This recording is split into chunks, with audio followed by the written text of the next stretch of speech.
Welcome to Preparing for the Unexpected. I'm your host, Alex Fullick, and today we're going to talk about personal resilience. And I'd like to welcome to the show Professor, resilience researcher, and author of Falling Forward, Dr. Keith Bellizzi. Keith, welcome to the show. Thank you so much, Alex, for having me. It's glad. I know we've been trying to hook up for a while. You're a busy guy, but I'm glad we finally got to it. I am as well. So, my first question for you is, how did the book come about, Falling Forward? Yeah, so there's really two. It's a two-part answer. So the first is that as a researcher, I've really been struck by how much valuable science really never reaches the people that we're trying to help. We spend years, writing grants, conducting studies, publishing our findings, but often those papers, end up behind paywalls or they're written in a language that, folks just don't understand. So I really wanted to take what we've learned about resilience and translate it into something that's practical, relatable, and useful for everyday life. And then the second reason is a little bit more personal. I have three daughters, and I wanted my three daughters to kind of better understand my life journey, not only the highs, but the lows as well, the cancer diagnoses, the setbacks, and the lessons that I've learned along the way. As we all know that, life is unpredictable. Sometimes it's incredibly rewarding, and sometimes it's difficult and unfair. So I really wanted them to know that adversity, isn't something to fear or avoid. It's something we could all learn from, grow through, and ultimately use to shape who we become. And you do share a lot of stories in your book here. And a lot of them, I don't know if that's going to show on the camera, but there's a lot of dog-eared pages of great examples of things that you've gone through. And I hope everyone goes to what, Amazon, places like that. It's available. That's where I got mine. So, Anywhere books are sold, Amazon, if you just Google Falling Forward or my name, Keith Bellizzi, you should be able to find it on Amazon or Barnes and Noble. well, I'm looking forward to our chat today because what we're going to do is with these dog-eared pages that I had, I pulled out some things that Dr. Keith was talking about. So I'm going to ask him today a couple of things, what he meant by some of these things. Dr. Keith, you ready to go? I am ready. Okay, the first thing is you talked about we can't always control what happens to us, but we can shape how we respond. Can you explain what you mean by shaping our response? Yeah, of course. So, as much as we would like to think that we have control over the things that happen to us, the reality is that life gives us far less control than we would hope. We can't control a diagnosis of illness, the loss of a loved one, a layoff, or many of the unexpected challenges or setbacks that come our way. But what we can control is our response. And by that, I mean, the choices that we make after adversity arrives, how we interpret what happened, whether we ask for help or not, or, whether we keep moving forward despite this uncertainty. And when I think about resilience, it's not about controlling our circumstances. It's about exercising agency within those circumstances. So sometimes the most powerful response isn't necessarily solving the problem. It's choosing your next step. It's kind of shaping ourselves to adapt to situations that, and not necessarily responding to anger with anger, right? That kind of a thing. Yeah, absolutely. And we could talk a little bit more about that. And I think we are later in the show.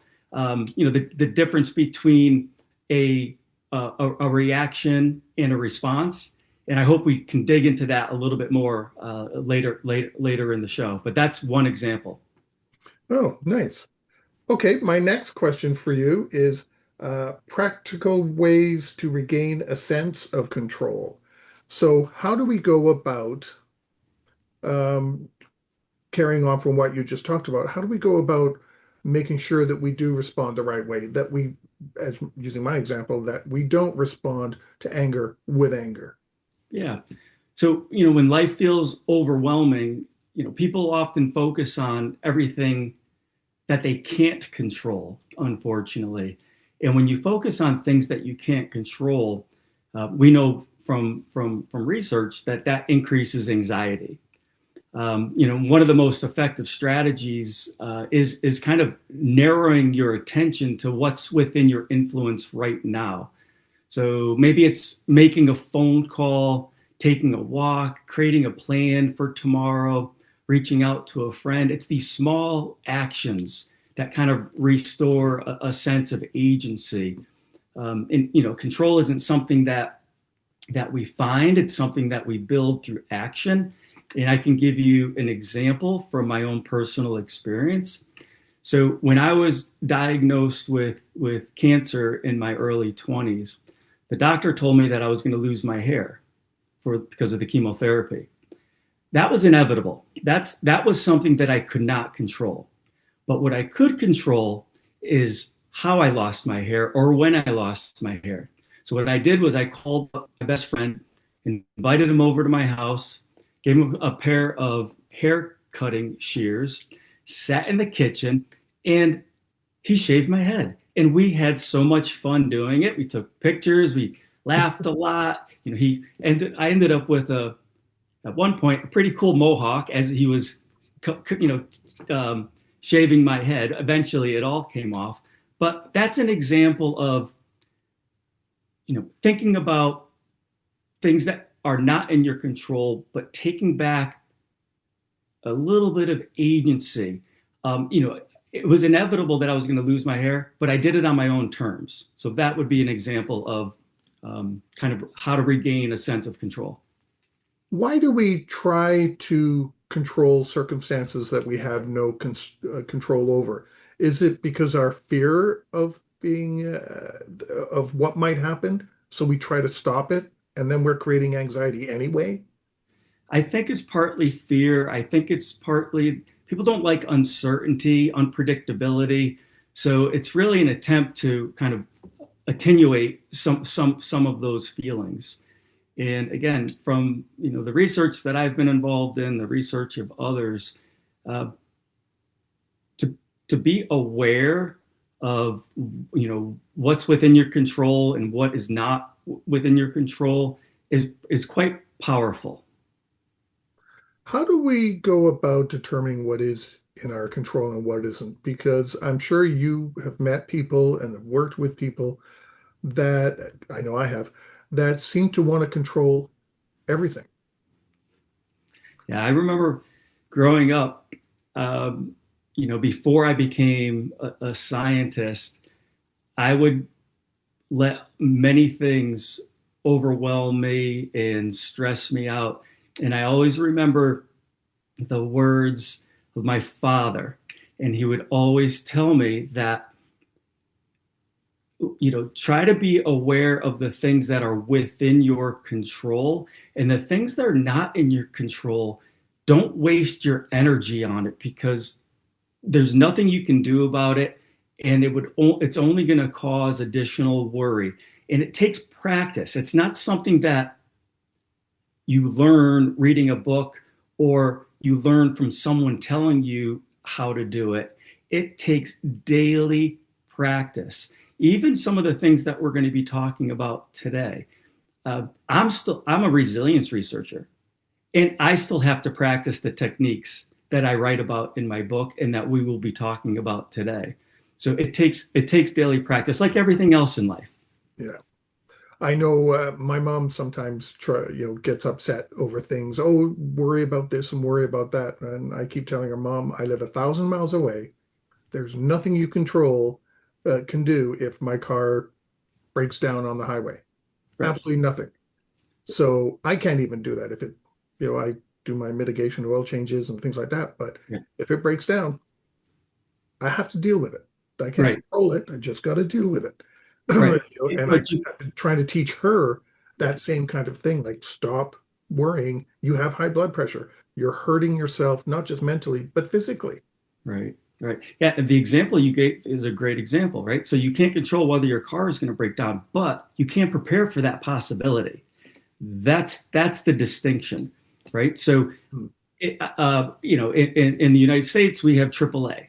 So if you have a car that you think might break down, if you're a AAA member, you have access to a tow truck if something happens to your vehicle. So those are the types of things that you can do to prepare for things that might be out of, not within your control. So I like that example that you gave quite a bit. Yeah, you can do your own because you have some control over that, but Right. someone 1,000 miles away, you don't have control over it. So don't fret about it. Don't ruin your own health or your own, anxiety levels or blood pressure Yeah. levels. It's wasted energy. Yeah. I think about it as, think about a vehicle, right? The gas tank in a vehicle. You can only put so much gas in the gas tank, and that car will only take you so far. So you have to make decisions about where you want to go. And um, once you run out of gas, you can no longer move forward. So how do you want to spend that tank of gas? And think about your emotional energy as a tank of gas, because eventually it's going to run out. So you have to make decisions along the way.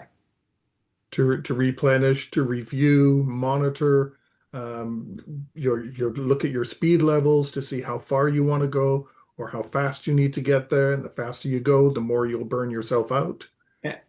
Absolutely, absolutely. It's like if you think of your gas as emotional energy, there's Mm. many decisions that you have to make as you embark on any sort of journey or trip.